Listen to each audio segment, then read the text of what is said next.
On est au chapitre 17, à la page 46, et nous continuons sur l'idée donc de la hatava. Pour que la tava, le bienfait, soit complet, il faut que ce bienfait soit mérité par l'homme. Mais en fait, qu'est-ce que le Ramchal veut nous introduire ici? Il veut introduire la lacune, l'idée donc de la lacune. À savoir, quand j'ai le bien, je suis complet, le bien complet, donc je suis comblé. Quand je n'ai pas le bien, donc je suis dans la lacune. Mais l'âme répond, cette explication me convient à propos donc du but de la création, ce que nous avons vu, et qu'il faut le mériter. Attache complète maintenant ce que tu voulais expliquer, c'est-à-dire sur ce concept donc de ce qu'on appelle le manque et la complétude. De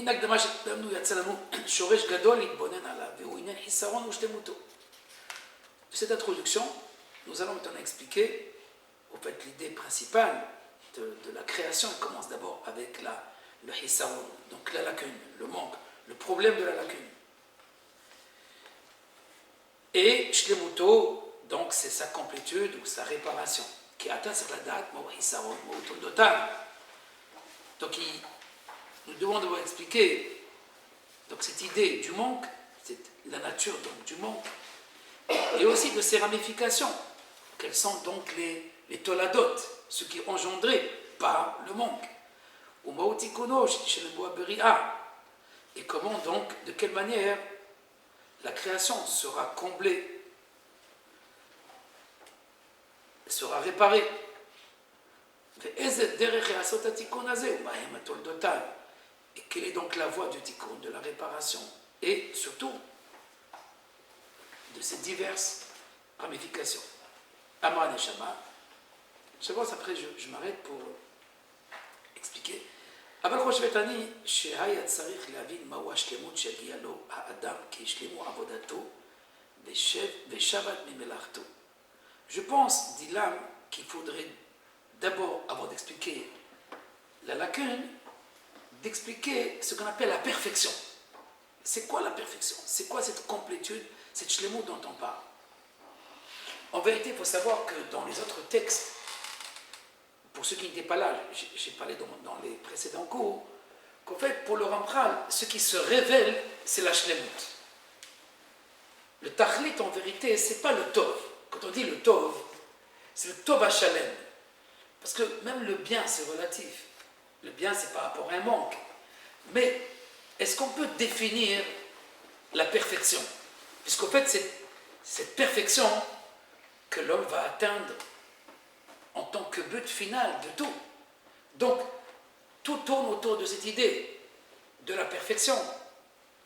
Donc, il est préférable d'abord de comprendre la perfection. J'utilise maintenant un peu plus l'idée de complétude, c'est mieux que perfection, je vous dirai pourquoi après. Mais en tous les cas, shlemut, je garde le mot shlemut qui veut dire aussi bien complétude et perfection.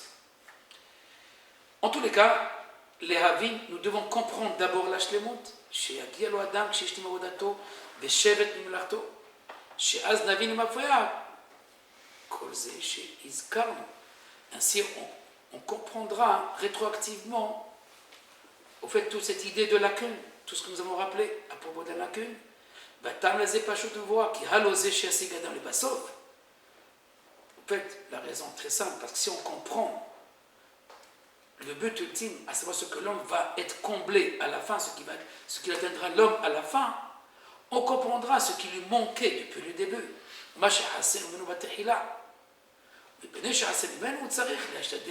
Et donc, puisqu'il lui manque, c'est cela donc qu'il devrait aller rechercher et acquérir pour combler ce manque, pour atteindre la complétude.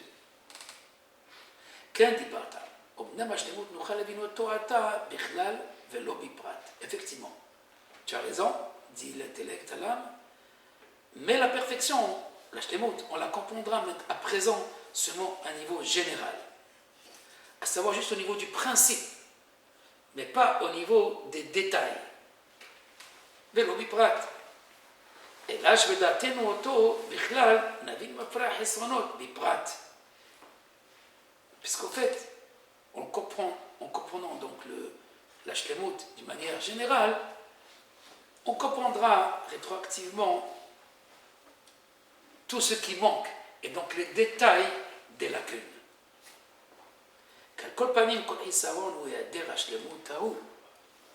Puisqu'au fait, nous pourrons dire que c'est quoi la lacune? C'est l'absence même de cette perfection.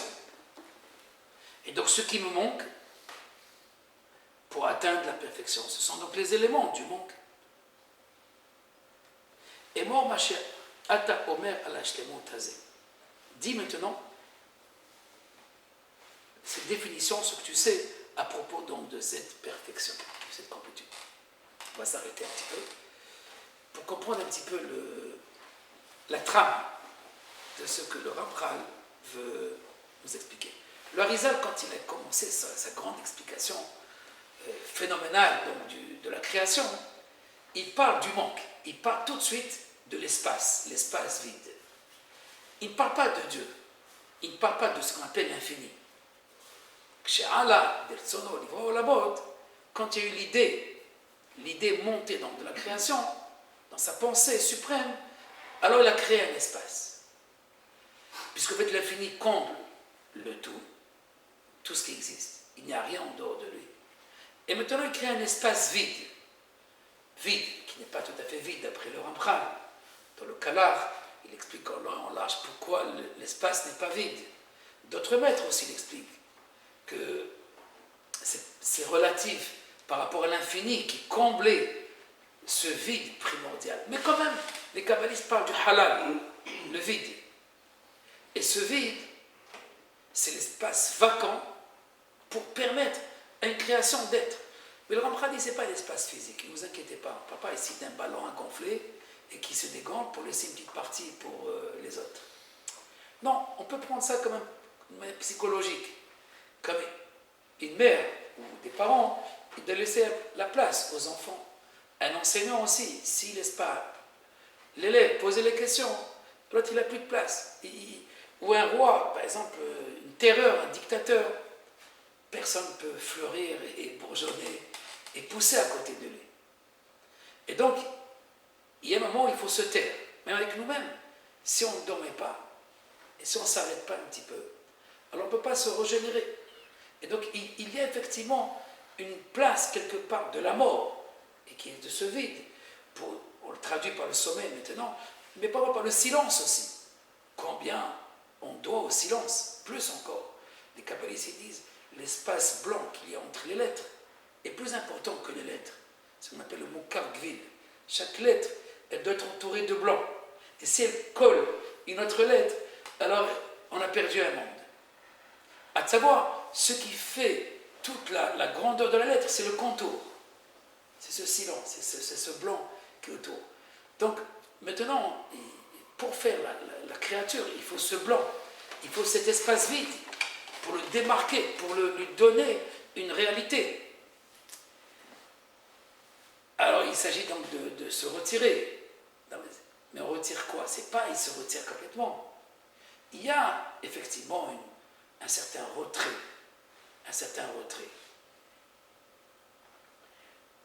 De l'infini, pour permettre des limites à la création, à la créature.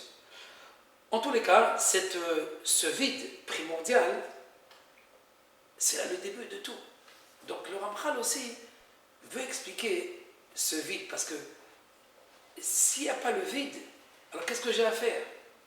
Dès qu'il y a un vide, donc il y a un manque, et là il y a une dynamique.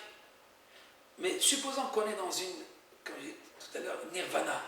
Et donc tout est beau, tout est grand, alors il n'y a rien à faire. Il faut juste s'unir et point final, tout s'arrête. Alors que le monde n'a pas été créé comme cela. Le monde a été créé avec cette Asher bara Elohim, la Asot. Il y a une part à l'homme. Et ce qu'il dit tout à l'heure, il a dit, il faut faire un travail pour mériter cette perfection. Donc il y a un travail à compléter. ce qu'on appelle, effectivement, tu peux bien être au Gan Eden, dans ce nirvana, ou on va dire dans le Walmaba, mais tu n'as aucune personnalité, il n'y a plus ce vide, il n'y a plus ce blanc. Et dans ce cas-là, où tu es avec lui, mais toi tu n'existes pas. Ou plutôt tu n'es pas conscient même, parce que pour être conscient de lui, il faut être d'abord quelque part, toi sans lui. Ceci dit que cette notion, ce principe donc, du manque, et qui fait que je dois compléter, je dois faire quelque chose pour mériter, ou plutôt pour arriver à cette conscience. Et donc c'est un travail, mais pour qu'il y ait travail, il faut qu'il y ait un manque. Imaginez un petit peu Adam Arishon, il est dans le Gan Eden, qu'est-ce qui lui manque? Il a tout, enfin presque. Il y a un manque. Et c'est tout le travail ou l'enjeu pour atteindre l'éternité. Il a juste 6 heures pour compléter ou pour arriver à cette... On va dire, on est vendredi à midi, il faut arriver à vendredi soir. Il faut perdre le temps. Il y a 6 heures pour préparer le Shabbat. Et qui vont devenir les 6 millénaires d'après nos maîtres, ou les 6 dimensions de la réalité, la Ktsavot, etc. En tous les cas, il y a quand même un travail de Shechet Yamim. C'est pas Shechet Yamim, c'est Shechet Sharot. À Toréa, Erev Shabbat.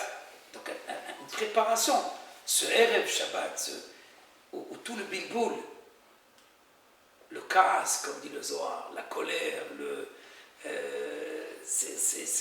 Mais en fait, on peut dire que tout le monde est considéré comme un Erev Shabbat, comme une préparation à cette union, à cette vécoute, à cette grande invitation au Shabbat, au Olam Shikulo Shabbat. Un monde qui est entièrement Shabbat. Mais pour arriver à ce moment Shabbat, il y a apparemment une préparation. La préparation n'est pas la même, celle d'Adam Arishon et de la nôtre. Et même entre les hommes, ce n'est pas la même préparation pour quelqu'un du kibbutz de Shomer HaTzair, de quelqu'un qui vient de Mea Shearim, ou quelqu'un qui vient de Ra'anana. J'ai pris les extrémités. Donc chacun a sa préparation, par rapport à ses parents, par rapport à son entourage, par rapport à ce qu'il comprend et ce qu'il ne comprend pas aussi. Donc chacun a son fardeau, son travail, et ce narama de Kisufa, pour ne pas que ce soit un pain de la honte, à savoir d'arriver invité, bredouille. Tu n'as pas reçu de carte d'invitation, tu n'as pas de carte d'invitation, et quand même tu rentres dans la salle des fêtes. Et la grande salle des fêtes, il faut que tu sois interpellé, ou plutôt invité. Et cette invitation, Dieu nous l'a déjà fait depuis le Har Sinaï, et peut-être même avant, avec Aaron Avinu. Madame Arishon, lui, sans trop entrer donc dans la... n'est pas intéressé tout de suite par cette invitation. Il est intéressé plutôt, comme dit le Rambra, la Rirzmano, de prolonger son temps. Ce qu'il appelle lui la vie à lui, pas la vie pour lui et avec lui. Et donc dans ce cas-là, c'est le temps humain. Et Rirzmano behet'o, il a prolongé son temps avec sa faute. Comme si la faute me permettait d'être avec moi-même. Mais pour moi-même, c'est ce qu'appellent les maîtres du Midrash, Moshe Be'orla Toraya, il tirait son prépuce. C'est à savoir que, c'est les entreprises, ça veut dire en fait, il couvre sa bride pour lui. Il n'est pas dans l'union, dans la voie de l'union, il est dans la voie pour lui, le plaisir pour lui. C'est ce que dit le Midrash, Moshe Be'orla Toraya. En tous les cas, revenons à notre Da'at Vunot. Là, on arrête le Hissaron, on ne veut pas rentrer dans le Hissaron. On va s'arrêter, on va arriver tout de suite au Hissaron, c'est dans les quelques pages. Il va expliquer tout de suite le Hissaron, parce que c'est important d'expliquer ce manque, d'où il vient ce manque et pourquoi ce manque. À part, une seconde, l'idée du travail. Il veut d'abord expliquer la Shlemut. C'est un programme exceptionnel du Rambam, qu'on n'a pas trouvé dans le Harizal. On le trouve un peu dans le cours d'Overo, c'est-à-dire d'expliquer d'abord de qui on parle, du sujet. C'est-à-dire le Ensof. C'est qui le Ensof? C'est qui Dieu? En fait, Dieu en tant que perfection, parfaite, complet, qui lui manque rien, qui n'a besoin de rien. Complet, ça veut dire qu'en fait, il nécessite rien, il est l'être nécessaire. Il n'a besoin de rien du tout.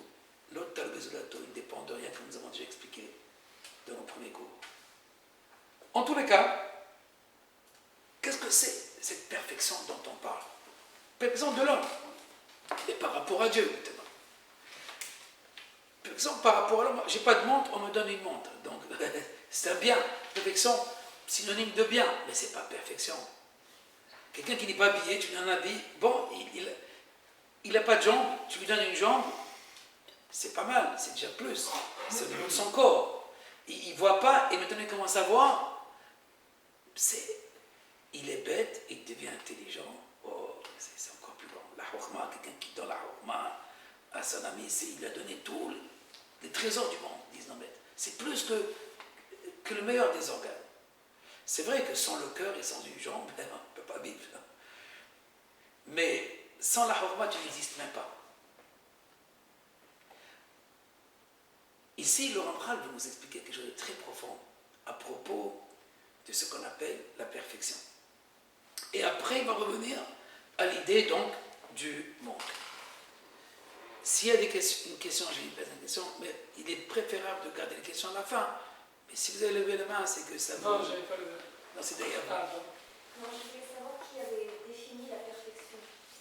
Hachem ou les hommes? Alors, nous allons expliquer, mais on n'a pas encore défini.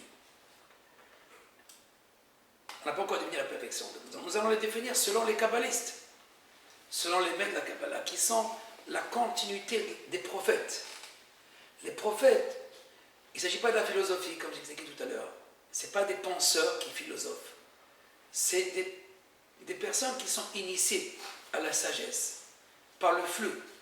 Et donc ils reçoivent la connaissance. Il ne s'agit pas donc d'une recherche au niveau de la spéculation, d'essayer de comprendre. On peut, bien sûr, la pensée, elle a son rôle, bien sûr, dans la recherche. Mais les maîtres de la Kabbalah, comme je disais, ils continuent la tradition prophétique. Et donc, cette définition que nous allons voir tout de suite, elle est de l'ordre de la Kabbalah, de la science qui est ésotérique, cachée, qui a été transmise par les prophètes. Le Rambam va nous rapporter d'ailleurs 3 preuves de la Torah et des prophètes aussi, et de la Svara, c'est-à-dire de la pensée rationnelle. Kavdalet, Ashtemut Azeh Pashut Mina Mikra, ou Mina Svara, cette perfection, elle est clairement mentionnée dans la Torah.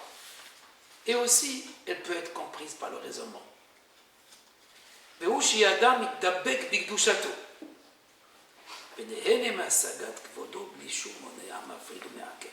Regardez cette première définition de la perfection. C'est l'adhésion, ce qu'on appelle la dvekut, l'attachement ou l'adhésion à sa sainteté. Et il tire donc de lui directement la connaissance par sa gloire.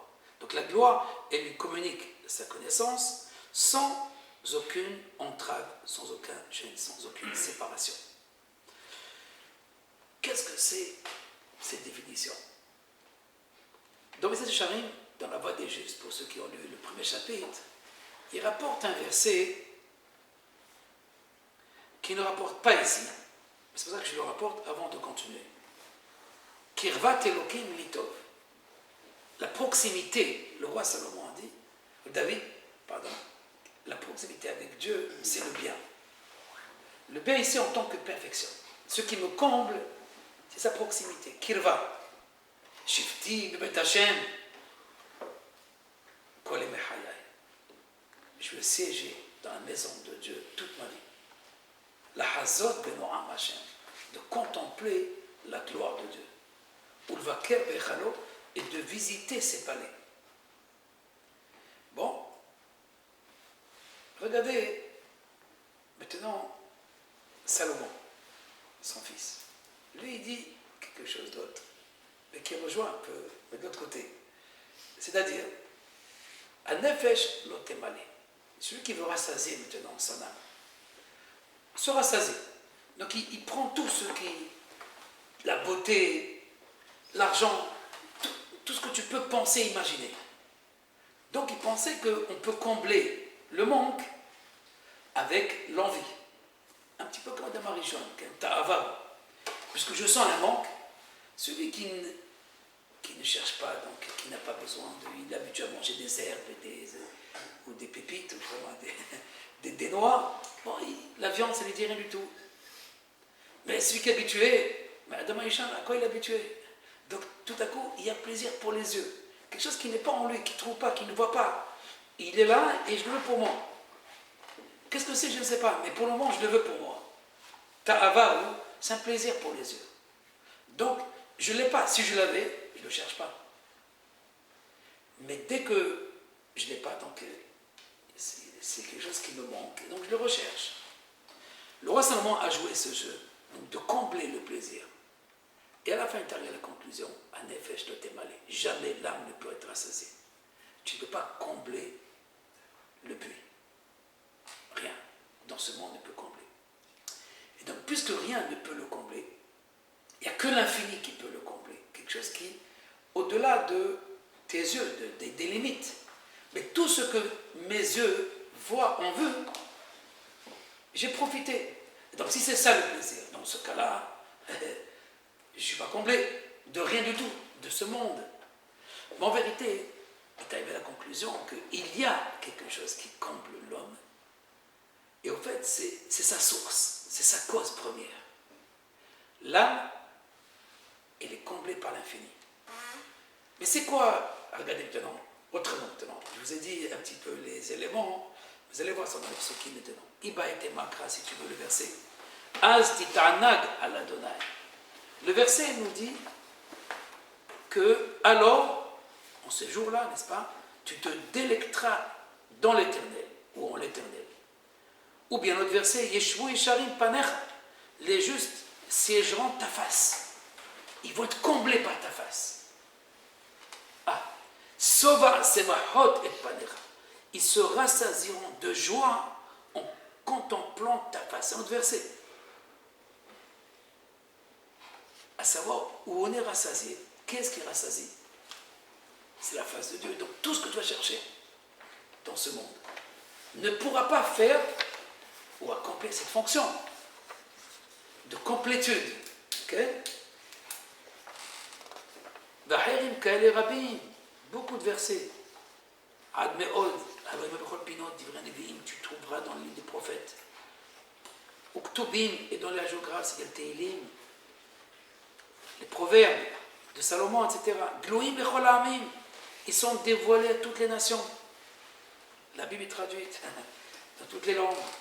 Dilshuma al-Sefer Ukrao, lisez. À savoir, le livre est rempli de cette idée qui correspond donc au but ultime d'arriver à siéger la face de Dieu. Yeshvu Yesharim Panecha. Maintenant, dans le langage des maîtres, dans l'autre monde, il n'y a pas de repas, il n'y a pas de quoi manger, parce que manger, non, pas besoin de manger, mais il n'y a pas à boire non plus, et il n'y a pas d'une. Qu'est-ce qu'il y a alors? Pas de production, et qu'est-ce qu'il y a? Ils se délectent de la présence, de la gloire de la présence. Donc, très bien, tout ça, ce sont des versets, donc ce sont des actions pour moi. Ce sont des prédicats. Je peux accepter, je peux ne pas accepter. La foi me dit qu'il faut accepter. Et je suis croyant, et donc la Torah, les maîtres, me disent voilà le fait. Le fait, c'est que le but ultime, c'est le ta'anoug, avec Hachem. Il n'y a pas de ta'anoug. En fait, c'est la première page du message Charim aussi, que l'homme a été créé pour le plaisir. Il y a beaucoup de gens qui s'arrêtent là. Après, parce qu'il y a un point, mais en fait, après, mais quand la oneg, il est un nègre à Hachem. Mais c'est vrai. Épicure a raison. L'homme est né pour le plaisir. C'est l'épicurien, mais parce que le plaisir, il va le trouver dans ce monde. Mais il ne se trompe pas quand tu dis que Adam Rishon, il y a un plaisir. Mais le problème, c'est qu'au lieu d'aller ici, va à Esachaim, va dans la voie de l'éternité, et non pas dans la voie de la temporalité, qui est le Etzadat, Tovara. dans l'actualité et la temporalité. Alors, Adam Arishon, oui, est allé. Quel plaisir tu cherches? Est-ce que c'est un plaisir ou une envie? Une envie, on a envie de profiter, mais après, ça y est, comme on dit, pour un moment. Et on sait que ça ne continue pas d'avance. Pourquoi? Parce qu'on veut changer. On ne veut pas l'éterniser. Parce que si on l'éternise, c'est fini, on s'efface. Et donc on a perdu notre réalité. Donc on veut juste avoir son... Et après partir, ou dormir, etc. Combien de gens sont prêts à... En sachant qu'ils peuvent mourir avec ses plaisirs, etc. Mais serait-ce un plaisir d'un instant? Il va tirer, non pas une clope, mais du coke. Et là, avec le cocaïne, c'est sûr qu'il ne restera pas très longtemps dans ce monde. Mais c'est pas grave, c'est un plaisir pour un instant. Mais au moins, il y a eu ce plaisir. Et après le tout, c'est pas grave. C'est ça Adam Arishon en vérité. On verra pourquoi, parce qu'il parlera d'Adam Arishon et de ce chaos qu'on appelle la temporalité, le temps. Mais ici, il s'agit de quelque chose, il n'y a rien d'autre après. Il n'y a pas rebelote, il y a un samedi, mais il n'y a pas le dimanche qui vient après. C'est un Shabbat, et qui dure, et qui dure, et qui dure, et qui dure. Alors lui, il veut rebelote, il veut le dimanche après. Il veut le dimanche pour lui. Jour du Seigneur, oui, d'accord, mais après... Il n'y a que Rabbi Shimon, lui, qui dit tout, chaque jour c'est Shabbat chez lui. Dans le Zohar, Rabbi Shimon dit, Tzadik l'Edben Melacha, le Tzadik, il ne travaille pas, il ne peut pas être entré dans le travail. Parce qu'ils lui ont dit très bien, toi tu dis Torah, Torah, Torah, et alors, et on sème, et on laboure quelque chose, et on récolte avec la Torah. Beaucoup ont fait comme Rabbi Shimon, de s'enfermer dans la caverne, et ils sont restés dans la caverne. Mais ils mangent du caroub? Non, ils ne veulent pas de caroub. Mais par contre, beaucoup ont fait comme Rabbi Ishmael qui dit, bon, un temps pour lui, un temps pour toi. Donc, même les maîtres étaient pragmatiques de chercher encore cette fois, mais au moins, essayer de réparer le maximum possible. Mais Rabbi Shimon, non. Rabbi Shimon, il était dans ce Etzraïm. C'est pour ça qu'il nous a révélé le Etzraïm, la voie de l'éternité. Les autres maîtres n'ont pas parlé de l'éternité, de la voie de la Kabbalah, la voie de l'éternité, ils ont parlé de la temporalité dans le Talmud. Bien sûr, ici, il y a des agadotes qui flashent, qui nous rappellent, on n'est pas seulement là, il y a autre chose. Mais la voie de l'éternité ou la voie de Etzraïm, c'est Rabbi Shimon, c'est le Zohar. Revenons à la Svara maintenant, au raisonnement logique. Parce que pour le moment, tu me dis des versets. Tu me donnes des enseignements. Très bien. Mais comment comprendre logiquement que la perfection ne peut se faire que par lui ou que par cette union? Iba et Tema Svara, si tu veux, le point donc, du raisonnement, Neshama ena ela helek Elohim. C'est vrai, l'homme n'est pas une patate seulement, c'est pas un morceau de chair. Si c'était juste une béhéma, une bête, effectivement. S'il n'y avait pas d'âme, ou plutôt cet esprit qui torture l'homme quelque part, parce qu'il n'était pas torturé, il était bête. Vraiment bête. Quand je dis bête, c'est pas imbécile. Non, une béhéma. Une bête, c'est-à-dire en fait, elle a un souci. C'est manger, boire, tirer plaisir de ce qu'elle peut. Voilà, si elle peut tuer un ou deux en passant, c'est une hayat aurait faite, et c'est tout. Mais l'homme est quand même, Akadosh lui a donné une âme. Mais cette âme, elle procède du suprême. Il est un tchoukata. Dieu nous a posé une puce, il nous a mis une puce en nous, et qui, elle nous fait tourmenter. Et on n'arrive pas à vivre le plaisir animal convenablement. Même si on veut fermer les rideaux, on n'arrive pas. Il y a quelque chose qui nous rappelle que ce n'est pas possible. Et là, la chouve, ou la sigo. Seulement, la tchouka, le véritable désir de l'âme, c'est de s'unir à sa source, comme je disais tout à l'heure, c'est de revenir à la source. ou la sigo est d'atteindre l'origine. Regardez les grands penseurs, comment ils ont recherché l'origine. Je ne parle pas des penseurs qui étaient avec Dieu déjà, avec les traditions de Dieu, mais ils ont recherché, c'est quoi l'origine de la nature, l'origine de la création, l'origine de la créature. Pourquoi on est tourmenté par l'origine? Ce n'est pas seulement les physiciens et les astrophysiciens qui recherchent. D'abord, c'était des philosophes, des penseurs, et tous les peuples. Il n'y a pas une tradition qui n'a pas recherché l'origine. Il y a un grand livre de René Guénon, un grand métaphysicien, qui a expliqué comment toutes les traditions se retrouvent un petit peu dans la Kabbalah. Pourquoi? Parce que, comme la Kabbalah, comme ces traditions, ils ont recherché. Mais nous avons une véritable tradition, depuis Adam Arishon. Mais eux aussi, il y avait donc ce début, cette origine. L'animal, il n'a pas besoin de poser la question, c'est quoi son origine? Ça ne le tourmente pas tellement. Son père, sa mère, bon, très bien, ils l'ont amené. Allez, comme les Américains, that's it, allez, continue. Le plus important, c'est où tu vas. Où on va. Mais même ça, même à ce niveau-là, on est tourmenté. En fait, la Mishnah, elle dit Dam ein bata ou anata oler. Parce qu'en vérité, il y a deux questions qui sont fondamentales dans la philosophie aussi. Sache d'où tu viens, la cause. Et où tu vas, le but. La cause et le but. Qui n'est pas intéressé à savoir le but? Tu travailles à un moment donné, beaucoup de gens, ils claquent, parce que à quoi ça rime tout ce travail? Bon, tout le temps qu'ils travaillent chez Renault, ou c'est des fonctionnaires, alors à 65 ans, ils s'arrêtent, et là-bas, c'est le grand coup. Parce que bon, la machine s'est arrêtée. Et il n'a pas pris le temps de réfléchir pendant ces 65 ans. Mais quelqu'un qui réfléchit un petit peu, comme il dit M. Charim dans la première page, c'est quoi son but? Donc ça soit au début, la recherche ou la fin, c'est Dieu, Ani Rishon, Vania Haron. Et au milieu, toutes ces créatures.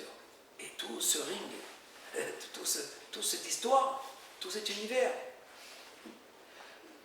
Alors, à notre niveau maintenant, la réflexion par rapport au début, ici, parle de la cause. La Neshama, elle ne peut atteindre son plaisir que par la cause, que par l'origine. Keteva kol alul ahoshet leilato. Comme la nature, d'ailleurs, de chaque effet qu'il aspire à atteindre la cause. Et il n'y a pas de repos jusqu'à qu'il atteindra. C'est pour ça que Sova Semachod et Panecha. La Gemara dans Masechet Moed Katan dit à la fin des temps, Dieu fera une ronde avec les tzadikim et ils vont dire, Hine Elokenu Ze Kivinulo. Voici notre Dieu, celui qu'on a tant espéré. Ze Kivinulo. Mais c'est pas, dans la Kabbalah, c'est pas seulement au niveau de l'espoir. Quoique l'espoir, c'est quelque chose de très fort, de très important. Il y a aussi une recherche, une véritable recherche. Une foi dans la recherche. Cette voie, c'est la direction divine du monde. Qu'est-ce que Dieu fait? Si je médite sur l'action divine du monde, alors je peux atteindre sa pensée. Bien sûr, ce n'est pas la pensée infinie, parce que qui peut atteindre cette pensée? Non, cette pensée de qu'est-ce qu'il est en train de faire par rapport à moi, par rapport à nous. Donc, au fait, je m'attache à lui par la connaissance de sa direction. Odienina derachecha. Lorsque Moïse dit, Dieu, fais-moi connaître ta face. Dieu dit, tu ne connaîtras pas ma face. Le Irani Adam va. Attends, est-ce que Dieu a une face? C'est quoi? C'est un Dieu anthropomorphique? C'est sûr que non. Alors, non, de quoi? La Gemara nous dit, il leur a montré le tefilin, le nœud de tefilin. Le prolongement de la pensée au niveau des arrières, après la dissimulation. Le dos, c'est pas face à face. Tu ne peux pas atteindre. Après coup, tu contemples, tu médites sur l'histoire. méditant, Zechor imot olam binu shenot dor vador. Quand tu médites, shenot dor vador, les années, la chronologie, et tu vois qu'est-ce qui se passe. Et avec les principes, bien sûr, des prophètes. Donc comprendre l'histoire, c'est atteindre quelque part cette pensée. Ou plutôt, ce n'est pas l'histoire, c'est la direction divine de l'histoire. Et c'est ça qui nous attache à lui. Alors tu l'aimes, alors tu le connais. Tu le connais à travers la Havaya, l'existence, ou ce qui fait l'existence. Comment il réalise le monde. Il réalise donc l'histoire, l'événement. En tous les cas, revenons à nous, à notre texte. Pour atteindre la perfection, elle nécessite la dvekut. Mais bien sûr, c'est quoi cette dvekut? Comment c'est traduit cette dvekut? Achmaï dabkut azeh, ou ma saga zot, anachnu enenu koach leavin oto kol od eutenu betoch ha'chesronot. Aval mize anachnu mivchanim ha'chesronotenu. Comme il a dit, on comprend juste que pour le moment, nous parlons que du principe de la perfection, mais non pas des détails de cette perfection. Parce que pour comprendre des détails de la perfection, alors nous devons distinguer les manques ou les différents niveaux du manque. Comme nous savons que la perfection se traduit par l'adhésion.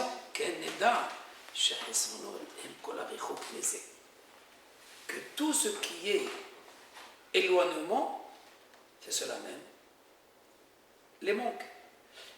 En d'autres termes, si je dis Kirvat Elokim Litov, la proximité c'est le bien, c'est quoi le mal? C'est l'éloignement. À savoir, ce qui m'éloigne de cette possibilité de s'unir à lui.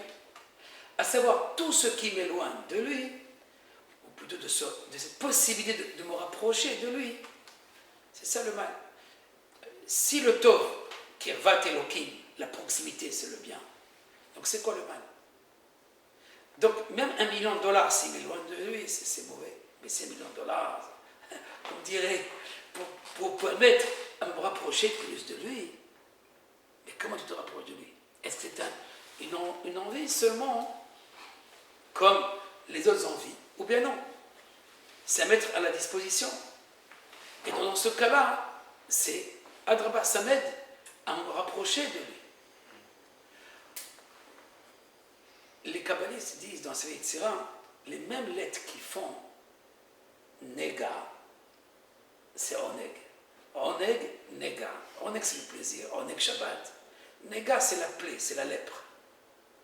À savoir, ils traduisent comme ça, que si Adam Arishon avait attendu vendredi soir, le désir serait un plaisir positif. Son envie, ce serait un plaisir, on va dire, sain. Le même plaisir. Comment? Parce que tu es rentré avec lui maintenant. Dans ce cas-là, il n'y a plus de distinction pour moi tout seul. Le tout, c'est d'être tout seul. Et c'est pour ça que celui, la Gemara dit, qui est l'homme qui fait la tzedaka continuellement, c'est celui qui a une femme et des enfants. Il amène à ses enfants la nourriture, il amène à ses enfants le plaisir, il amène, etc. Alors il fait tzedaka becholet, à savoir, comme lui il donne, alors toi aussi tu donnes. Mahou, rachum, afata rachum. Donc on essaie d'imiter l'action divine. Bon, en vérité, tout ça c'est un détournement. Le but de tout cela, même de tout ce que Hachem peut donner à l'homme dans ce monde, c'est uniquement pour le diriger dans cette voie de la proximité. Mais si je vis au Club Med, c'est sûr qu'il n'y a pas de proximité. C'est sûr qu'il y a uniquement éloignement. Mais si le Club Med devient autre chose, tu es en Israël, alors dans ce cas-là, il y a effectivement une orientation, une direction, qu'on le veuille ou pas, vers le but ultime. Bien sûr, on va s'arrêter à cette idée de Dvekout, parce que la véritable définition de la Dvekout, pour le Ramchal, ce n'est pas de diriger le plaisir vers lui. Non. C'est pas ça. Je vais aller dessus. Mais un niveau, je dirais, de discussion, ou comme vous avez dit, de littérature, alors on peut attacher l'idée donc de la perfection au rapprochement. Beaucoup de maîtres de Moussa disent qu'il faut connais-le dans toutes tes voies. Tu travailles, très bien, dirige ce travail. Tu profites maintenant, vas-y. Mais on peut arriver à chaque Tzvi aussi. Non, dans ce qui est permis. Parce que lui, tu allais très loin. C'est déjà profiter de ce monde, et même de ce qui est interdit, mais je le fais le Shem Shamaim. Ce qu'on appelle Avera Nishma. Une transgression au nom de Dieu. C'est le sabbataïsme.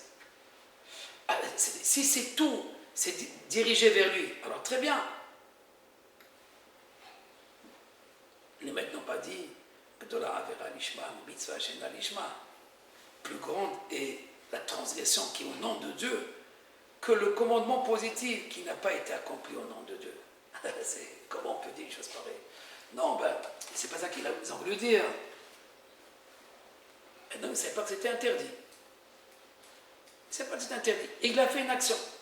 Et d'autres disent non, c'était sur Yaël. C'était Yaël qui a fait une transgression.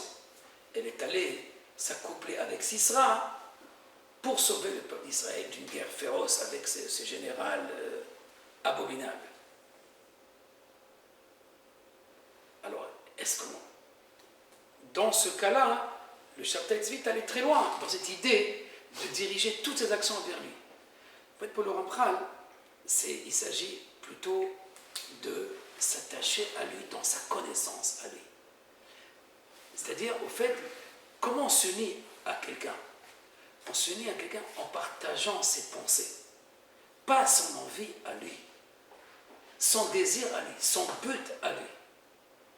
Et donc, qu'est-ce qu'il fait? L'action de Dieu, ou ce qu'on appelle un haga pour le Ramchal, et c'est la réponse que Dieu donne à Moshe Rabbeinu, c'est au dîner de la Recha, c'est les voies de Dieu que tu dois rechercher. En apprenant à connaître les voies de la direction divine, c'est ce que fait ce livre. Alors on apprend à adhérer à sa pensée, à s'attacher à sa pensée.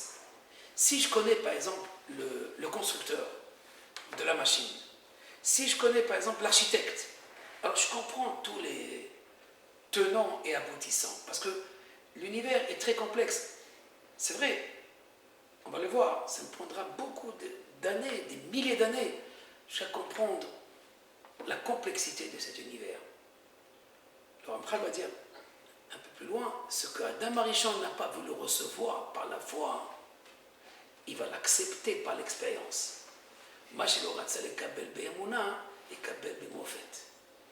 Notre expérience aussi individuelle, pas celle des astrophysiciens, va nous amener à ce but ultime.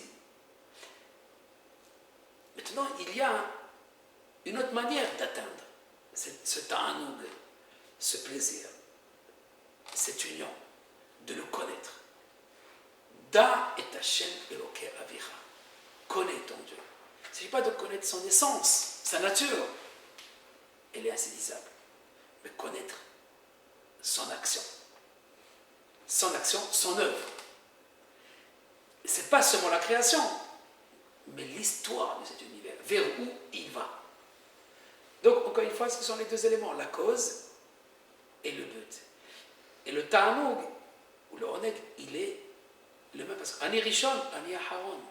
Je suis le premier, donc la cause de tout. Ani Aharon, je suis le but ultime, de là où c'est la station finale. Pour ceux qui veulent continuer avec l'éternité, bien sûr, ceux qui ne veulent pas disparaître avec juste ce qu'on appelle le propédeutique, la préparation de ce but, qui est le kibbutz hashlemim, le rassemblement des parfaits qui vont vivre cette expérience finale de l'union. Alors, revenons à notre texte. Donc, si la perfection se traduit par la dvekout, donc tout ce qui n'est pas dvekout, tout ce qui m'éloigne, c'est cela le hisaron. Le hisaron, ce n'est rien d'autre que les éléments qui m'éloignent de cette dvekout, cette adhésion. Et toutes les imperfections qui nous éloignent et qui constituent cette barrière qui nous sépare de lui. À cause de cela, il est impossible donc, avec ces barrières, donc de s'unir à lui.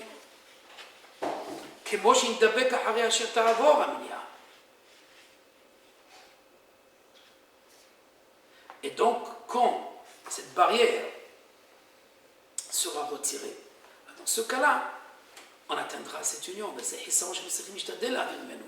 c'est le travail et l'effort de l'homme dans ce monde, de retirer, d'éliminer toute cette imperfection. En d'autres termes, le Rambam nous dit ni plus ni moins, d'être perfectionniste, d'atteindre cette perfection, l'image de Dieu. Et d'atteindre et d'acquérir cette perfection, que nous avons mentionné,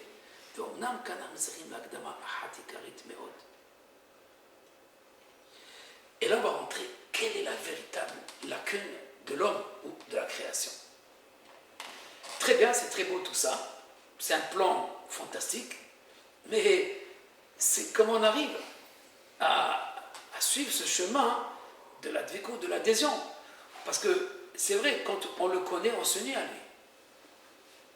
Quand tu connais plus ta femme, tu te unis plus à elle. Si la femme connaît plus, le mari s'unit plus à lui. Et ainsi aux enfants, un maître avec ses élèves, s'il les connaît, le roi Salomon l'a dit, si tu connais son chemin à lui, tu peux l'éduquer. Mais si tu ne connais pas son chemin à lui, alors tu lui donnes juste un fardeau, comme les sacs à dos, un sac de livres. Allez, porte tout ça et va-t'en. Apprends tout ça et amène des bonnes notes.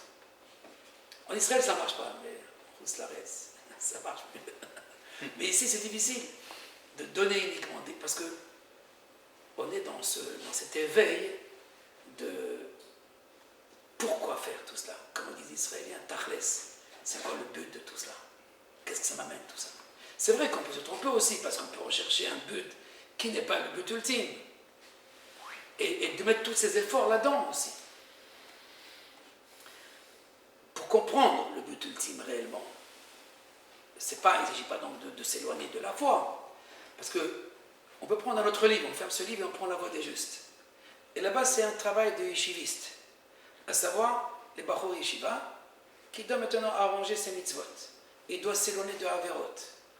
Il commence par les Averot, le Ramchal. Zérout, c'est quoi Zérout? S'éloigner d'abord des commandements négatifs. Zrizout, de s'accomplir dans le zèle, après la vigilance, le zèle. Après, propreté, Nikiout. Et cette idée, le Ramchal la rapporte, ce qu'on va étudier maintenant, seulement dans la crainte de Dieu. Tout ça, c'est le niveau de crainte. Mais aujourd'hui, les gens ne veulent plus ce travail. Ce livre, c'est un peu comme Maïmonide, où il court-circuite quelque part le travail classique qui était dans le monde de la Torah. Le Ramchal anticipait un petit peu beaucoup de générations, il y a 300 ans déjà presque, et donc ce travail qui est très difficile de faire attention et pointilleux. Ceci dit, attention, ça ne veut pas dire que maintenant il faut le court-circuiter et on va devenir donc des grands de la méditation. On va réfléchir sur les voies de la direction divine, c'est le titre, les voies de Dieu, sans réparer mes organes, mes yeux, mes oreilles, mon nez, qu'est-ce que je dois sentir même, qu'est-ce que je dois écouter, qu'est-ce que je ne dois pas écouter. À savoir, les Ramar Mitzvot et Jassal, Lavin, toutes les mitzvot sont là pour arranger notre corps avant notre esprit. C'est vrai qu'il y a ceux qui s'arrêtent uniquement au niveau du corps, et donc ce sont des techniciens du corps. Et c'est dans du travail de l'âme. Ici, on est dans le monde de l'âme, dans le monde de l'esprit. Regardez le Vikouar. C'est une confrontation entre l'âme et la raison, la Sechel et la Neshama. Il ne s'agit pas, on n'est pas dans un tikkun direct du corps. Mais encore une fois, on ne le court-circuite pas, parce qu'on va en parler de la nécessité de l'action et de la réparation. Parce que beaucoup de gens me disent, mais où est le travail ici? Ceux qui me disent, ceux qui posent la question, où est le travail de l'homme au niveau donc, des mitzvot, etc. On dit, ça c'est le mitzvah des Sharim, c'est la voie des justes. Le Ramchal l'a écrit après, à l'adresse justement de ce monde de gens de Torah qui veulent se parfaire. Mais moi aussi, il ne faut pas distinguer quand même ces deux mondes, le travail, on va dire, au niveau de l'extériorité et le travail de la pensée, de l'intériorité. Il ne faut pas le séparer. Il faut le faire en parallèle. Pour celui qui veut réellement un équilibre. Mais quelqu'un qui est très éloigné, qui n'est pas dans la tradition pratique, etc. C'est suffisant pour lui, ce livre. Ça va beaucoup l'aider à prendre conscience. Et de ce fait, il reviendra après à s'appliquer et à ranger mieux au niveau donc de l'action. Parce que tout manque au niveau de l'action, bien sûr, se retrouvera quelque part au niveau de l'esprit. On va ajouter juste un petit seif, siman kaf vav ou maï, qui est donc cette introduction. On va commencer donc l'idée du retrait. Le manque, la lacune, le retrait, et il est important, comme je disais tout à l'heure, c'est l'étude avec Dieu maintenant. C'est plus étudier avec moi dans la création. Donc, on va aller avec Dieu dans la création. On va aller avec lui dans ce qu'il a fait, lui, pour faire la création. C'est quoi la condition première de la création?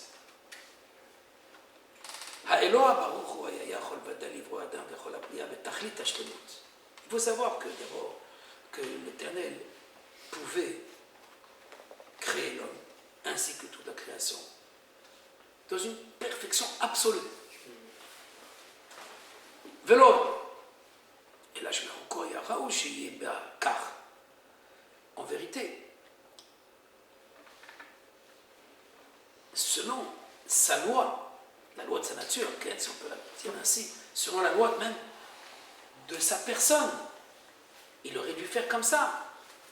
À savoir, il aurait été mieux qu'il fasse ainsi, parce qu'en fait, la création, ou plutôt l'œuvre, elle révèle l'origine, la cause. Et c'est plus logique à ce que le monde soit créé parfait, d'un être qui est parfait.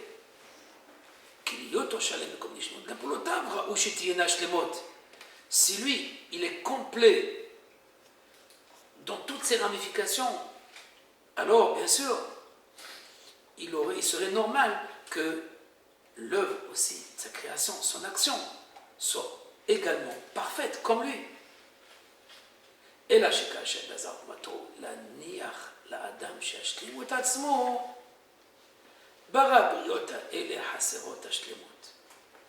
c'est pas la réponse définitive, c'est une première réponse que le Ramchal va donner deux réponses. Comme dans sa logique, il nous prépare par rapport aux données que nous avons, il nous donne une réponse. C'est quoi les données que nous avons? La première action qu'on avait vue, à savoir que l'homme doit se compléter. L'homme doit acquérir lui-même le bien, d'être Baal Hatov, le propriétaire du bien. Pour être propriétaire du bien, il faut que je puisse l'acquérir. Pour que je puisse l'acquérir, il faut qu'il me manque. Donc, puisque Hachem veut que l'homme soit associé avec lui dans le bien qu'il veut lui donner, alors il crée le monde incomplet. Il le crée incomplet. Première réponse. Elle n'est pas satisfaisante pour moi, mais c'est la première réponse. Je reprends dans le texte. Lorsque la sagesse suprême a décrété de laisser l'homme se parfaire, alors il a formé la création et les créatures avec un manque de perfection. Bon, donc c'est un décret. Qui dit décret dit impossible de saisir le sens, les tenants aboutissants de ce décret. C'est comme on dit Xéra. Dans la Torah, il y a la notion de Xéra. C'est quoi Xéra? Il n'y a pas de sens. En vérité, tout doucement, on va arriver au sens de cette chokhmah. Pour le moment, c'est la chokhmah ilona. C'est, comme il appelle souvent, chokhmato, chokhmah ilona, la sagesse suprême. Donc on n'est pas dans la... Parce qu'on peut dire que Dieu peut créer l'homme aussi complet, mais je vous ai dit tout à l'heure que s'il est créé complet, donc l'homme ne prend pas conscience de ce qu'il est. Il est conscient de ce qu'il est que parce qu'il y a un manque. Et que sans le manque, il s'identifie, ou plutôt il se confond. Il se confond donc à cette lumière infinie. Et donc il n'a pas de réalité. Il n'a pas de réalité. Dans le... On va continuer quand même. Et là, le Ramchal nous explique qu'en fait, là, le Tzimtzum, à sa manière. C'est quoi le Tzimtzum? Cela ressemble comme si il empêche, il contraint sa perfection et sa bonté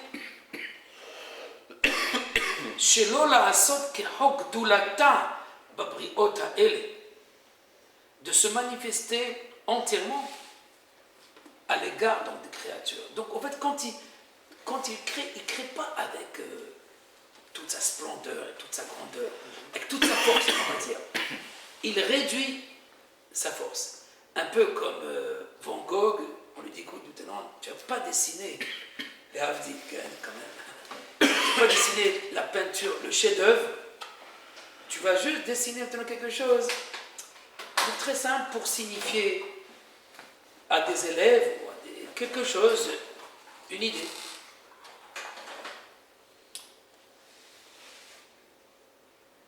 Il y a une discussion entre Antoninos et Rabbi Akiva de ce genre-là, dans la Gemara. On dit, qu'est-ce que Dieu fait? Qu'est-ce que Dieu il a fait dans ce monde? C'est quoi cette création? Elle est incomplète. Si tu dis qu'elle est incomplète, alors celui qui l'a fait, et pourquoi il ne l'a pas fait complète? Est-ce qu'il est incomplet? Shalom. La réponse qu'on donne, bien sûr, c'est pour donner une place à l'homme, donc de compléter. Mais le grain, lui, pourquoi Dieu n'a pas créé un pain directement? Et donc le grain, qu'est-ce qu'il faut faire? Il faut le moudre, il faut le cuire après, cette farine, etc., etc. 10 travaux. Il y a 10 travaux du moment où on sème, où on laboure, jusqu'à cueillir et pétrir le pain. Un peu comme les 10 Mahamarot, les 10 paroles créatrices. C'est comme s'il faut refaire un processus pour atteindre quelque chose qui nous plaît. C'est vrai, on peut manger du grain. Mais l'homme ne sait pas. Au début, peut-être il s'est contenté de grain. Après, à motzi lehem. Après, c'est le pain qui l'intéresse plus. Ou peut-être l'odeur du pain, je ne sais pas. Mais en tous les cas, il y a quelque chose qu'il ne se contente pas de la nature telle qu'elle. Donc, il faut la transformer. C'est la question que nous c'est pourquoi il faut faire Brit Mila. Pourquoi ne pas laisser l'homme complet comme il est? Est-ce qu'on n'agit pas quand même dans la créature pour l'arranger, pour l'améliorer? Ceci dit que cette action de l'homme d'agir pour compléter ou pour combler quelque chose, ou au moins même au niveau de l'envie de l'homme, fait que il y a quelque chose qui ne donne pas à l'homme de se satisfaire de quelque chose qu'il a tout de suite. Regardez la chose la plus complexe, c'est le mariage. La plus complexe parce que sans cela, il est impossible de rien faire, au moins la progéniture. S'il ne s'agit pas d'amour et du plaisir et d'union, tout simplement. Et donc, dans cette dimension-là, a tout démontré à l'homme qu'il est impossible de continuer s'il n'y a pas cette complétude. Et cette complétude, elle est en dehors de moi. Et cette notion de Zachar et Nekeva, elle n'existe pas chez Dieu. Alors lui, il est Zachar, il est Nekeva, il a tout, et donc il est complet, il ne nécessite rien du tout. Cette idée donc de complet, l'homme ne l'a pas depuis le début, il lui manque quelque chose. Et on voit dans la créature elle-même comment Dieu, il a incomplété l'homme. Peut-être il lui a donné au début, il a créé complètement, après tout de suite, il lui a retiré cette côte ou ce côté. Vous voyez, ce n'est pas seulement dans un côté ou une côte, c'est dans l'esprit de l'homme. Dieu a retiré dans son âme quelque chose pour compléter le puzzle. Et donc, il lui donne tout, sauf quelque chose. Et ça se traduit dans ma nourriture, dans mon union, dans mon travail, dans tout. Cette lacune, au fait, c'est l'éloignement ou c'est la proximité. C'est tout. À savoir, ce qui fait que je ne suis pas comme lui, ou que je ne m'identifie pas à cette relation à lui, ou je suis avec et dans son chemin vers lui. Vous comprenez? La lacune, c'est d'être séparé de lui. Parce que, qu'est-ce qui nous manque au fait? Il nous manque ce qu'il a retiré pour nous créer comme lui. Parce que s'il nous a créés comme lui, on va dire, au moins dans une dimension qu'on appelle la Netzriut, à savoir qu'on ne meurt pas. On ne va pas peut-être parler de forme, ni des yeux ou du corps. On parle juste du principe. Comment on exprime Dieu? Par l'éternité, l'éternel, l'éternité. Alors, s'il donne à l'homme le Etzraïm, comment sera du Etzraïm?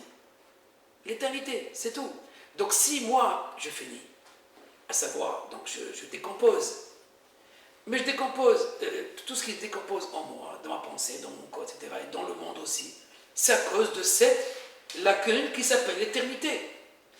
Dans la Kabbalah, on appelle le cave qui s'unit au Kéli, ou le or qui s'unit au Kéli. La lumière de l'infini qui s'unit au réceptacle. Donc en fait, il ne nous a pas créés par sa toute dimension. Il nous a créés en réduisant. C'est ça, le Hikel. Il a réduit, on va dire, la lumière, et il nous a créés. Mais quand même, il manque peu. Mais Elohim. Le verset, il dit à propos d'Adam Arishon, il lui manque peu pour arriver à Elohim. Pas, bien sûr, à Yud Kevavke. Elohim, ça veut dire, c'est ce Dieu créateur. Adam Arishon, disent nos maîtres, était capable d'éteindre le soleil par son pied. C'est un midrash. Adam Ake Galgal Hama Bekav Raglo. Il lève le pied et il éteint. Il n'y a plus de lumière dans le monde. C'est une image, hein? Imagine la grandeur de l'homme. Les malachim, les anges sont descendus pour se prosterner, penser que c'était Dieu. Peut-être c'est une exagération de la part des maîtres, mais en fait, ils veulent nous faire remarquer la grandeur, pas physique, mais la puissance de ce Adam, et après il s'est réduit, super réduit à la fin. Mais parlons de ce Adam, tel que Dieu l'a créé. Donc quand on dit que Dieu l'a créé, il lui manque peu. Donc, Akadosh Baruch Hu a créé l'homme avec une capacité d'atteindre l'éternité. C'est vrai que la Gemara dans Moed Katan et Rabbi Yochanan, Miel Ben Olam Haba, qui est parmi tous ces gens qui vont devenir des êtres dans le monde à venir, qui seront les gens parmi tous ceux-là. Les élèves avaient très peur. Qui est Ben Olam Haba? Qui est invité? Elle leur a dit, vous savez, je connais quelqu'un. C'est celui qui a des bottes noires. Ils sont allés courir après lui. Je vais descendre un petit peu l'intensité. Alors, ils ont rattrapé ce type-là. Il dit, qu'est-ce que tu fais toi dans ta vie? Qu'est-ce que vous cherchez, vous, chez moi? Il dit, dis-nous qu'est-ce que tu fais dans la vie. Je sauve les filles d'Israël. Les filles d'Israël. Mais tu es un goy, toi? Non, non, je me déguise comme un capitaine de l'armée. Mais je ne suis pas un capitaine. C'est avec les bottes et l'habit de militaire. Mais je suis pas. Alors qu'est-ce que tu fais? Il dit, ces salauds-là, ils prennent des filles d'Israël, et moi je les rachète. Je rentre en prison tous les jours, et je reprends, parce que la fille ne veut pas elle est avec ces gens-là, et moi je les rachète. Après je les libère. Ah, donc tu fais pidion shvoui. Donc tu fais rachat des prisonniers. Il s'est venu chez le maître, il dit Rabbi, demain tu ne verras pas au Beth Midrash. On va s'occuper maintenant du rachat des prisonniers. On va faire, par cette mitzvah, elle va nous amener au Gan Eden. Au Olam Haba. Il dit, si vous pensez que c'est ça, vous êtes trompé. Il y a dans notre exemple, etc. Au fait, c'est la Messirut Nefesh. C'est la consécration de soi vers un but. Alors, la consécration, bien sûr, du mitzvah, ici il s'agit du mitzvah, mais en vérité, quelqu'un qui se sacrifie pour quelque chose de digne, de très haut. Alors, on peut étudier la Torah, mais sans sacrifice. On peut faire beaucoup de choses, mais quand ça nous arrange, sans sacrifice. L'Olam Haba exige beaucoup de l'homme. Et cette idée, au fait, de sacrifice, c'est un petit peu comme le Tzimtzum ici. Le Tzimtzum de la révélation, parce que comment découvrir ma lacune? Parce que chacun est né avec sa lacune. Le Ramchal l'explique différemment dans Derech Hashem en disant que la lacune se traduit par le fardeau que je porte dans ce monde. Kol adam yeshlo massa, chacun a son massa, son fardeau. Aval masao ou tikkuno. Le massa, le fardeau que tu portes, c'est ton tikkun. En vérité, c'est ce qui te permet d'être, parce que tu as tout. Mais ce point qui te manque et que tu poursuis toute ta vie, mais différemment, tu ne poursuis pas convenablement. Tu poursuis. Qu'est-ce qui t'anime? C'est la sagesse ou c'est l'envie? C'est l'envie qui nous anime. En vérité, l'envie, elle ne se trompe pas. Parce que l'envie, elle exprime une lacune. Un manque, on va dire. Pas un manque. Mais si tu vérifies bien, alors tu peux découvrir à partir de ce manque la complétude de toute la personne. Je vais vous donner un exemple et on va terminer avec ça, de Rish Lakish. Le Talmud nous rapporte qu'un jour Rish Lakish a vu Rabbi Yochanan, c'est même Rabbi Yochanan, qui a des cheveux très longs, très très longs. Il pensait que c'était une femme. Rish Lakish était un maître des brigands. Rish Rosh Haganavim. Et il saute de très très haut dans le Jourdain, et là il attrape. Et il se rend compte que c'est un homme. Ah, il dit dommage. Si tu étais une femme, je t'aurais pris. Alors, qu'est-ce qu'il dit Rabbi Yochanan? Il ne dit pas imbécile. Il dit j'ai une sœur plus belle que moi encore. Il dit quoi? Qu'est-ce que je dois faire pour le. Il dit il faut entrer au Beth Midrash. On va étudier ensemble. Il faut mériter, ma sœur. Parce qu'il est plus sage que moi encore. Il s'est assis avec lui une journée, 2 jours après, il dit je ne vais plus ta sœur, je vais rester au Beth Midrash. Ça, c'est Rish Lakish. Alors, regardez, on peut voir un voleur spécial. Quelqu'un, un kidnappeur, là, c'est pire qu'un voleur. Il veut kidnapper Rabbi Yochanan. Alors, celui qui est intelligent comme Rabbi Yochanan, il a vu qu'en fait, ce plaisir ou cette envie, elle peut être traduite autrement. Donc, revenons à la lacune. La lacune, ce n'est pas quelque chose qui est simple. Le manque et la lacune, c'est la chose la plus formidable. Si elle est dirigée, canalisée. Les psychologues, ils devraient écouter ça, les psychologues, tous ces... La médecine aussi. Que si on connaît réellement le manque, on peut guérir. Si on connaît, guérir l'âme, guérir le corps, c'est quoi le véritable manque? C'est pas le superficiel. Parce que l'envie, c'est le superficiel. Le manque en tant qu'envie de Damarishon, c'est le superficiel. Il faut arriver à l'intériorité du manque. C'est-à-dire l'essence même de ce manque. Alors revenons, on va terminer. On revient. Donc lui, l'Éternel, il empêchait donc sa toute puissance pour créer et la sotan beota truna sherat sabam les filles atarit amechovam marchavto. Donc selon sa pensée, il a créé avec un manque la créature mais selon, en vérité, non pas le hasard de Darwin ou de Lamarck, mais selon la sagesse suprême. À savoir, il a décrété la lacune. Jusqu'où je te donne et qu'est-ce que je ne te donne pas. Le Yetzirah de Moshe Rabbeinu, ce n'est pas le Yetzirah de Aaron. Et ce n'est pas le Yetzirah de David Amelech. Et la grandeur de David, ce n'est pas la grandeur de Moshe. Mais tous, ils atteignent le même niveau s'ils comblent leur lacune. Vous comprenez? וכאן נכללה על ידיעה אחרת, והיא מה שאמרו חז"ל, שדי שאמר לעולמותי.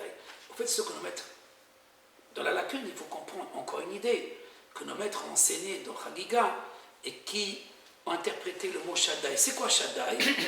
Shamar leolamo dai. Il a dit à son monde, ça suffit, stop. C'est quoi stop? Le monde allait en expansion. Il allait comme lui. Donc il crée le monde avec la parole. Et donc le monde, il allait pour prendre la forme complète. Et à un moment donné, taf, stop. À savoir, il n'amène pas dans cette éternité. Il n'amène pas dans ce dingue, la limite. Donc c'est là où il y a la limite. Qui permet l'individualisation, mais aussi qui permet à l'homme de comprendre en vérité quelles sont ses limites.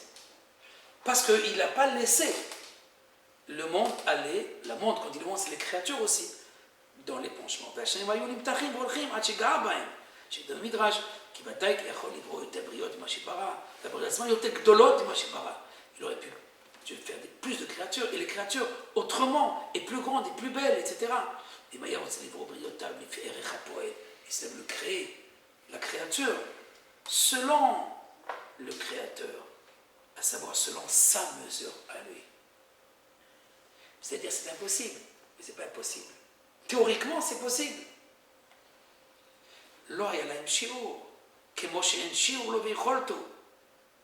Comme il n'y a pas de limite à sa toute-puissance. Mais il les a créés, il les a formés selon la nature créée. Non pas selon le Créateur, mais selon la nature elle-même créée. À savoir, il désigne la forme de la créature, Betzivionam, comme il est écrit dans la Torah. Il les a créés selon les formes qu'il veut. Il les a créés selon la mesure et selon aussi les conditions correspondant à ce qu'il désire. Il a créé des éléphants, des lions, etc. par rapport à la fonction qu'il donne. La fonction n'est pas venue après. Par rapport à la forme, comme chez Darwin. Non. La fonction, elle a déterminé la forme. Pourquoi, dit le Rambral, la vache ne peut pas voler? Pourquoi l'aigle ne peut pas trancher la terre alors que la vache, le bœuf, il peut trancher? Chacun, il lui a désigné sa fonction. Siviona. Donc la fonction, il ne t'a pas donné une fonction éternelle, une fonction dont le travail de Tikkun. C'est vrai que si on ramasse tout le monde, on arrivera à ce Tikkun, on arrivera à cette révélation. Le Rambran va expliquer ça dans le Kalar, qu'à la fin des temps, lorsque Dieu, dans la résurrection, il va révéler tout le sens de toutes les créatures, de toutes les actions, de toutes les créatures, de tous les temps. C'est ça la révélation de l'unité. L'unité, c'est le rassemblement de ce puzzle, de toutes les fonctions, de toutes les créatures, de tous les temps.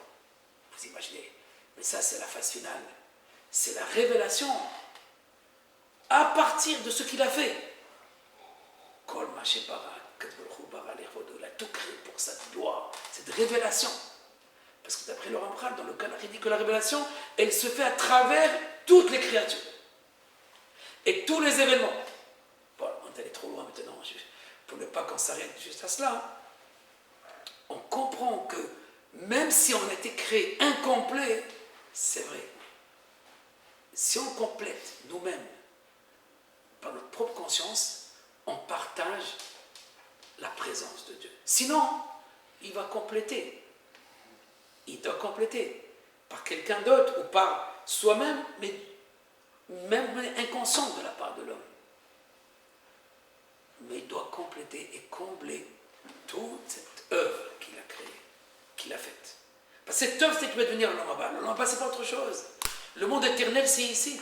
Ça parle de tout ce qui a été créé. C'est sûr que, Pochet Soura, Belobel Soura, la forme changera. Le monde se déshabillera d'une forme pour prendre une autre forme. Mais à partir de tout ce qui a été fait, réalisé par toutes les créatures, il faut juste être conscient que ce que je fais, c'est rien par sa volonté. Que c'est lui qui, ou un hôtel est raccord, c'est lui qui te donne la force, la asot haïl, pour réaliser ton œuvre. Donc il partage les fonctions, il partage l'œuvre, etc. Et il nous crée incomplet. Pour que nous complétions. Il nous donne les instruments pour ça. Pour qu'on puisse faire cette réalisation de la complétude. Et cette réalisation, elle se fait par cette foi d'aller dans son chemin à lui. D'aller dans sa voie à lui. Voilà donc pour aujourd'hui. S'il y a quelques questions, vous prenez